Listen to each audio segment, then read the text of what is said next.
अस्सलाम गाइस, मैं हूं आपके साथ डॉक्टर कोमल अजमल और आप देख रहे हैं मेरा चैनल द केयर चैनल। आज मैं आपके साथ एक बहुत ही कॉमन और बहुत ही इम्पोर्टेंट टॉपिक के साथ आई हूं, डेंगू फीवर। नाम सुनते ही सब लोग परेशान हो जाते हैं। आजकल जिधर देखो हर तरफ डेंगू फीवर बहुत ज़्यादा फैला हुआ है, क्योंकि इसका कुछ सीज़न होता है जिसमें हर साल तकरीबन 400 मिलियन से ज़्यादा पीपल्स जो हैं वो इफ़ेक्ट होते हैं और उनमें से 100 से ऊपर के जो है वो बहुत ज़्यादा सिक हो जाते हैं, बहुत ज़्यादा बीमार हो जाते हैं, हॉस्पिटलाइज हो जाते हैं और हमें हर साल जो है वो डेंगू में डेथ रेट भी देखना पड़ता है। तो ये काफ़ी हमारे लिए प्रॉब्लमेटिक होता है। पहले ये देखिए कि डेंगू फीवर होता क्या है। डेंगू फीवर जो है वो एक मॉस्कीटो बेस्ड वायरस है, ठीक है।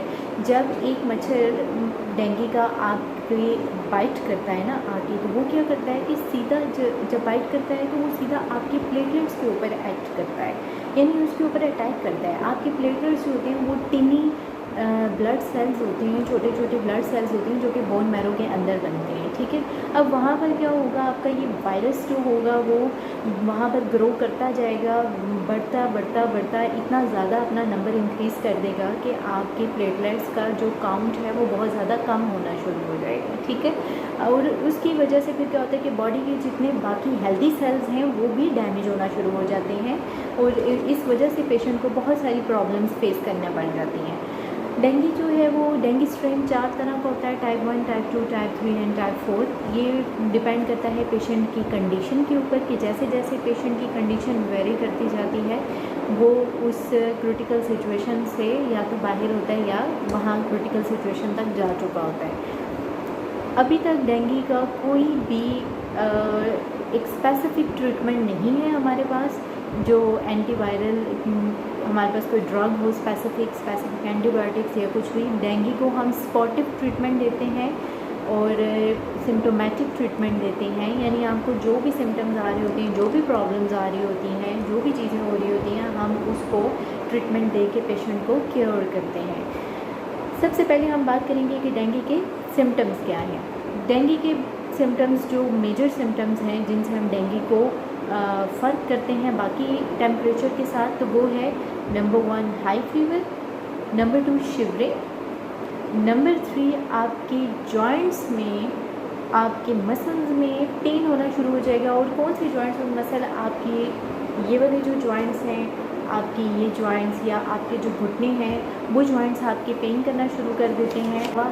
इस पेशेंट का जो स्टमक है वो बहुत ज़्यादा अपसेट हो जाता है और इवन स्टमक में पेन भी हो जाता है, उसकी एपेटाइट भी जो है ना ख़त्म हो जाती है, यानी उसको भूख लगना ख़त्म हो जाती है और उसके इस वजह से वो डाइट नहीं ले पा रहा होता।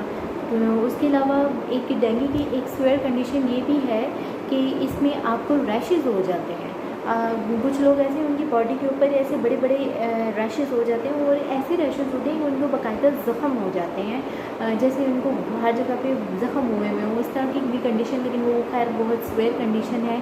और उसके अलावा डेंगू में ये भी होता है कि आपको वॉमिटिंग होना शुरू हो जाती है। अगर आपका डेंगू बुरी तरह से बिगड़ गया है तो आपको वॉमिटिंग होना शुरू हो जाएगी और ये वॉमिटिंग आपकी अगर 24 घंटे में 3 बार अगर आपको वॉमिटिंग आई है तो ये आपके लिए अच्छा नहीं है। आपको फ़ौरन डॉक्टर के साथ कंसल्ट करना चाहिए ताकि वो आपको स्पॉटिव ट्रीटमेंट देकर आपको हेल्थ दे सके, आपको क्योर करवा सके। उसके अलावा डेंगू की एक बहुत ही जो सीवियर कंडीशन है वो है ब्लीडिंग। आपके नाक से, आपकी स्किन में किसी जगह से, आपकी नोज़ से, इवन आइज़ से, गम से, कहीं भी आपकी जो है ना ब्लीडिंग हो सकती है या फिर आपके स्टूल में ब्लीडिंग आ सकती है। और कुछ लोगों को तो ऑलरेडी इतनी बीमारियां सफ़र कर रहे होते हैं तो उस वजह से खुदा न खास्ता उनमें इंटरनल ब्लीडिंग होने का भी ख़तरा होता है। तो ये थे आपके मेजर सिम्टम्स जो कि एक डेंगू में एक पेशेंट को सफ़र करने पड़ते हैं।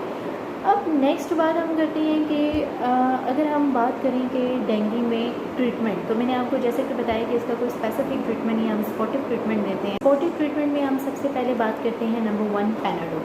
जब भी आपको बुखार फील हो रहा हो, आप समझ रहे हैं कि डेंगू का सीज़न चल रहा है और आपको बुखार फील हो रहा है, तो आपने पैनाडोल ले लेनी है, ठीक है। पैनाडोल एक्स्ट्रा कोई भी ले सकते हैं आप। उससे क्या होगा कि 30 मिनट्स के अंदर वो आपकी बॉडी में इफ़ेक्ट शो करना शुरू कर देगी टैबलेट, और आपका बुखार जो है वो डाउन हो जाएगा। आपने अपने बुखार को बढ़ने नहीं देना, ठीक है, क्योंकि डेंगू में ये उसका मेजर सिम्टम है कि आपको बहुत हाई फीवर होता है, ठीक है, बहुत तेज़ फीवर होगा, और उसके बाद आपको 2-3 दिन तक शिवरिंग स्टार्ट होना शुरू हो जाएगी। फिर नंबर 2 ये बात होगी कि आपने अगर आपको नोज़िया हो रहा है, आपका स्टमक अपसेट हो रहा है, तो आप अपने स्टमक की कोई रूटीनली मेडिसिन लें, जो हमें वैसे भी पेन हो जाता है तो हम ले लेंगे। फॉर एग्जांपल राइज़िक ले लें, ठीक है।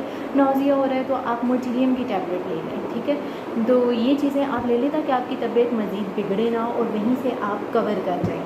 अगर आपको पेन फील हो रहा है तो आप अपना पेन किलर ले लें, ठीक है, लेकिन कोशिश करें कि आप अवॉइड करें ज़्यादा पेन किलर लेने से। उसमें भी आपने नहीं लेनी, इसमें वो है आपने स्टेरॉइड्स नहीं लेने, आपने एनसिड्स नहीं लेने, ब्रूफेन वगैरह, और उसके अलावा आपने कोई भी ब्लड थिनर मेडिसिन नहीं लेनी अगर आपको डेंगू है तो, ठीक है, क्योंकि आपके अंदर प्लेटलेट्स पहले ही कम है और ब्लीडिंग के चांसेस पहले ही बढ़े हुए हैं, तो इस तरह की आपने कोई भी चीज़ नहीं लेनी। थर्ड बात हम करेंगे डाइट की। तो डाइट में क्या चीज़ें आ जाती हैं कि सबसे बेस्ट जो चीज़ है वो आपके लिए है एप्पल का जूस, ठीक है। आपने प्योर एप्पल एक्सट्रैक्ट निकाल के उसका जूस लेना है। सेकंड चीज़ आपके लिए आ जाएगी वाइट पोमीग्रेनेट, ठीक है, सफ़ेद वाला जो अनार होता है, रेड वाला नहीं, सफ़ेद वाला जो अनार होता है उसका आपने एक्सट्रैक्ट निकालना है। हाँ, वो थोड़ा सा कड़वा होगा तो आप ऐसा करें कि सेब और उसको दोनों को मिक्स करके ले लें, ठीक है। थर्ड चीज़ अब आपके पास जो आ जाएगी वो आ जाएगी आपका लाइम जूस, जो वैसे भी सबका फेवरेट होता है, मेरा भी फेवरेट है। देन आप क्या करेंगे, जो मेन चीज़ है वो है कि आपने वाटर जो है वो ज़्यादा से ज़्यादा लेना है, ठीक है। आप पानी जो है वो ज़्यादा से ज़्यादा लेंगे। मैंने अपनी पिछली वीडियो में भी बताया था कि पानी एक ऐसी चीज़ है हमारे लिए जो हमारी बॉडी के हर सेल के फंक्शन के लिए बहुत इम्पॉर्टेंट है।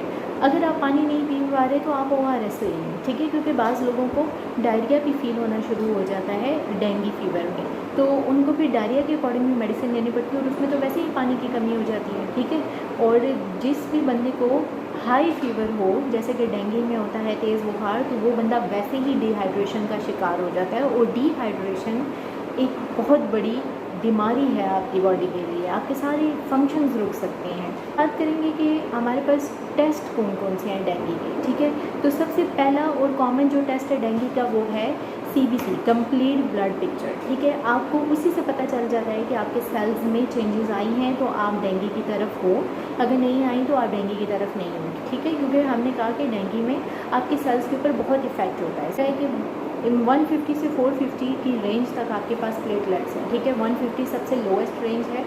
आपके अगर प्लेटलेट्स जो हैं वो इससे अगर कम हो जाते हैं, आप देखेंगे कि आपकी नॉर्मल वैल्यू में क्या रेंज आई, और आप देख लें कि ओहो आपका रेशो तो बहुत ज़्यादा कम आए, तो दैट्स मीन कि you are suffering from dengue fever.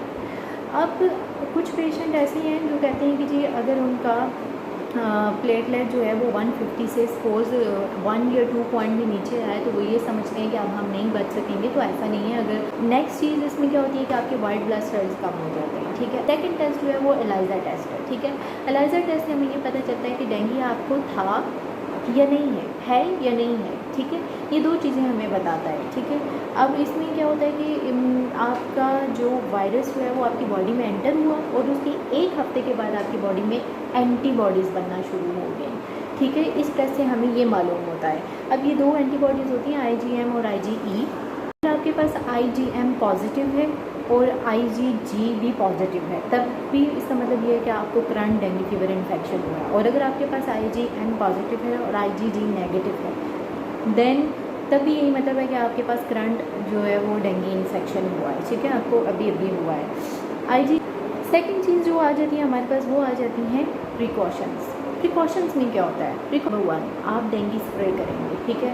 आपके जो स्प्रे हैं वो आपकी सरफेस के ऊपर होने चाहिए। चीज़ जो आपके पास आ जाती है वो है आपने अपनी जो भी शर्ट्स पहननी हैं, आपने ट्राउज़र्स पहने हैं वो लॉन्ग होने चाहिए, यानी आपकी बॉडी पार्ट जो है वो कोई भी इस तरह नहीं होना चाहिए कि आपने हाफ स्लीव्स पहने हुए हैं और आपने ट्राउजर्स यहाँ तक चढ़ाए हुए हैं। उससे क्या होगा कि आपको मच्छर कहीं भी काट सकता है, ठीक है। जब आप समझें कि डेंगू का सीज़न चल रहा है तो प्लीज़ अवॉइड दिस।